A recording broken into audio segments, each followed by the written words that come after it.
Kita pasti udah nggak asing lagi dengan yang namanya korupsi. Dari tahun ke tahun, tayangan berita di televisi nggak pernah lepas dari kabar korupsi. Tapi apa sih yang ada di benak kalian ketika mendengar kata korupsi? Apa pejabat yang ngambil uang negara? Seseorang yang melakukan suap menyuap? Atau apa? Nah, biar jelas, jadi korupsi itu adalah perbuatan yang dilakukan dengan maksud memberikan keuntungan yang bertentangan dengan tugas dan hak orang lain. Jadi korupsi itu nggak harus bersangkut paut dengan uang ya. Bisa juga dalam hal waktu, korupsi dalam hal pekerjaan atau tugas, dan banyak lagi jenis-jenis korupsi lainnya. Dan juga korupsi bisa terjadi di mana saja, seperti di kantor, sekolah, bahkan di kegiatan kita sehari-hari.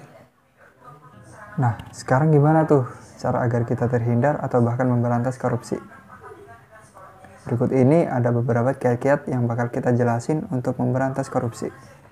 Yang pertama adalah dari lingkungan keluarga. Di sini peran keluarga sangat penting untuk mendidik karakter anak. Orang tua harus menanamkan kejujuran pada anak sejak kecil. Sehingga jika anak itu sudah besar dan anak itu menjadi pejabat negara atau politisi, anak itu akan menjadi pejabat negara atau politisi yang jujur dan tidak melakukan korupsi. Yang kedua, pendidikan di sekolah. Murid-murid harus diajarkan kejujuran lebih lanjut di tingkat sekolah dasar. Kemudian mereka diajarkan pendidikan anti korupsi. Nah, di sini mereka harus diajarkan kejujuran, keadilan, dan kesederhanaan. Keadilan yang seperti mereka diajarkan untuk melakukan hak dan kewajiban secara adil atau seimbang. Tidak membeda-bedakan untuk memilih teman, tidak memperlakukan teman secara berbeda. Kemudian kesederhanaan sendiri adalah bersyukur atas apa yang ada, rendah hati dan hemat.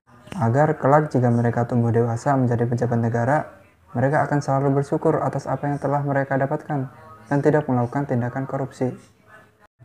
Kemudian poster larangan untuk melakukan korupsi. Jadi di setiap kantor atau bahkan di setiap ruangan pegawai pemerintahan, dari yang bawah sampai yang atas, dalam ruangannya diberikan poster atau tulisan yang berisi akan larangan untuk melakukan korupsi. Jadi dalam poster atau tulisan itu akan berisi larangan untuk melakukan korupsi.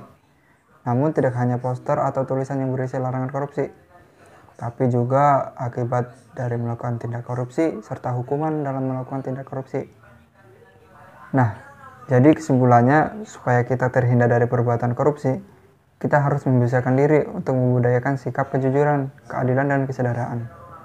Atau jika kita ingin memberantas korupsi, kita bisa melakukan gerakan-gerakan seperti membuat poster tentang anti korupsi atau ikut organisasi-organisasi yang melakukan gerakan anti korupsi. Ya, mungkin segitu saja yang bisa kami sampaikan. Pesan dari kami, kalau kita mau memberantas korupsi, maka berantaslah korupsi yang ada pada diri kita terlebih dahulu.